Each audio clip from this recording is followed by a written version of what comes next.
देखो अनुशासन इनका ये कॉलेज में भी देखो अनुशासन पीजी कॉलेज में जय जय जय जय श्री राम जय जय श्री राम जय जय श्री राम जय जय श्री राम जय जय श्री राम जय जय श्री राम जय जय श्री राम जय जय श्री राम जय जय श्री राम जय जय श्री राम जय जय श्री राम जय जय श्री राम वंदे मातरम। टीवी 14 भारत में आपका स्वागत है। मैं असरार अहमद। हिजाब के मामले को लेकर जिस तरीके की राजनीति की जा रही है, जिस तरीके से इस मामले को बढ़ाया जा रहा है, आप समझ सकते हैं कि कौन इसका पूरा क्रेडिट लेना चाहता है और कौन इस पर फायदा उठाना चाह रहा है। जिस तरीके से कर्नाटक में हिजाब का मामला गरमाया, पहले कुछ स्कूलों में मुस्लिम बच्चियों को, मुस्लिम छात्रों को स्कूल में जाने की अनुमति नहीं मिली अगर वो बुर्का पहनकर आ रही थी, जिसके बाद ये लगातार मामला बढ़ता गया और उस वक्त सुर्खियों में मामला आ गया जब मुस्कान नामी एक छात्रा ने जब स्कूल में जाने की कोशिश करी। पहले उसको रोका गया गेट पर और कहा गया कि बुर्का पहनकर आप अंदर नहीं जा सकती हैं, लेकिन उसने हिम्मत दिखाई और जाने की कोशिश करी तो कुछ लुच्चे लफंगे वहां पर खड़े थे, बजरंग दल के कुछ लोग थे, उनके गले में सैफरून शॉल पड़ी हुई थी और वो उसको देखते ही जय श्री राम के नारे, बुर्का नहीं चलेगा, हिजाब नहीं चलेगा, इस तरीके का नारा लगाने लगे। तो मुस्कान ने भी पीछे नहीं हटी, मुस्कान ने अल्लाह अकबर का नारा लगाया, जिसके बाद पूरे देश में इस पर बहस छिड़ गई। देश में तो बहस हो ही रही है, विदेश में भी इस मुद्दे पर अब बातचीत लोग कर रहे हैं कि आखिर एक देश में हिजाब से परेशानी क्यों हो रही है। अभी तक कोई परेशानी नहीं थी, लेकिन पिछले कुछ महीनों से हिजाब पर कुछ लोगों को आपत्ति होने लगी। तो ये अपने आप में बड़ा सवाल है कि जब संविधान सबको इजाज़त देता है कि कोई कुछ भी पहन सकता है, कोई कुछ भी खा सकता है, कोई कैसे भी रह सकता है, तो ये कौन लोग हैं जो इसका विरोध कर रहे हैं। आपको मालूम होगा कि कर्नाटक में यह मामला चल रहा था, लेकिन अभी देश के 5 राज्यों में चुनाव चल रहा है, तो भारतीय जनता पार्टी इसका पूरा फायदा उठाना चाहती है। और उत्तराखंड में भारतीय जनता पार्टी ने कहा कि अगर हमारी सरकार उत्तराखंड में फिर से बनती है तो हम यूनिफॉर्म सिविल कोड लेकर आएंगे।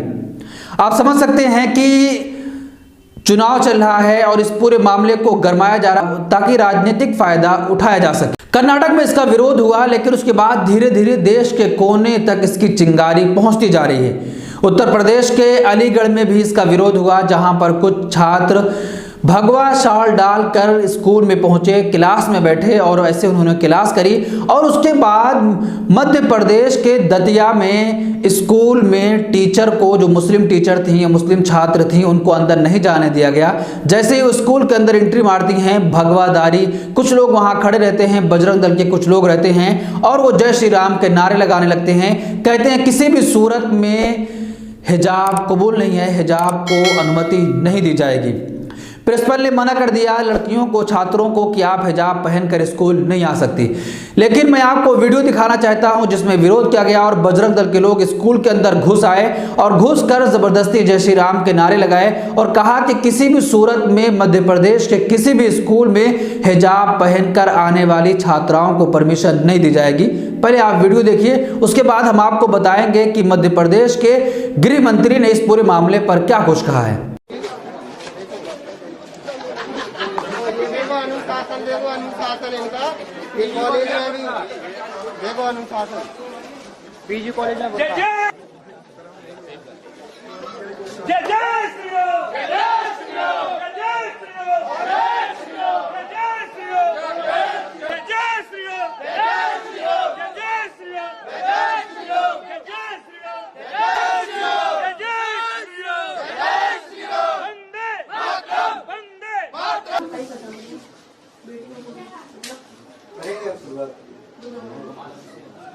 हितेंद्र इधर आओ। आपने वीडियो देखा साफ तौर पर, जिसमें दिख रहा है कि बजरंग दल के कुछ लोग हैं। जैसे ही मुस्लिम छात्रा अंदर आती है, ये लोग उसको घेर कर जय श्री राम के नारे लगाने लगते हैं। इस पूरे मामले पर मध्य प्रदेश के गृह मंत्री ने कहा कि हमें ऐसी कोई जानकारी नहीं थी और सरकार की कोई ऐसी मंशा भी नहीं है कि मध्य प्रदेश में हिजाब पर पाबंदी लगाई जाए। हम उस प्रिंसिपल की जांच कराएंगे कि कैसे उसने ऐसी बात कही और छात्रों को स्कूल में आने से रोक दिया। तो इस पूरे मामले की जांच की जाएगी। हम एक उच्च स्तरीय कमेटी बना रहे हैं और वो इस पूरे मामले की जांच करेगी। सांप्रदायिक सौहार्द की जीती जागती मिसाल हमारा दतिया है। जो सोशल मीडिया पर वीडियो वायरल हो रहा है वो भी मैंने देखा है। महाविद्यालय के प्राचार्य ने किस परिस्थिति में, किस कारण से और क्यों इस तरह का आदेश निकाला, मैंने कलेक्टर दतिया को तत्काल निर्देश दिए कि इसकी तत्काल संज्ञान लें। प्रदेश सरकार पहले भी स्पष्ट कर चुकी है कि हिजाब पर बैन को लेकर सरकार के पास में इस तरह का कोई भी प्रस्ताव विचाराधीन नहीं है।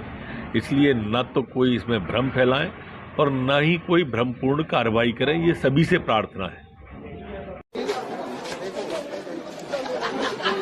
देखो अनुशासन इनका ये कॉलेज में भी देखो अनुशासन पीजी कॉलेज में जय जय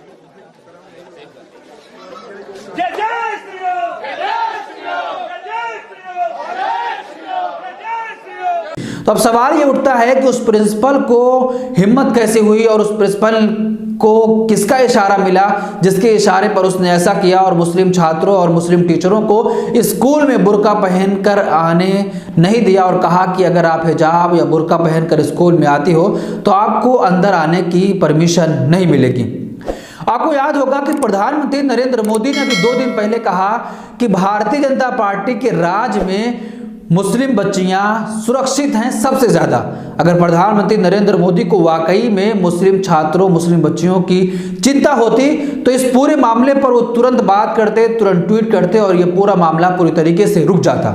लेकिन प्रधानमंत्री नरेंद्र मोदी इस पूरे मामले पर खामोश रहते हैं और वो तमाशा देखते रहते हैं कि पूरे देश में क्या कुछ चल रहा है। ये तो अभी हिजाब का मामला है, इससे पहले पूरे देश में लिंचिंग की खबरें आ रही थी।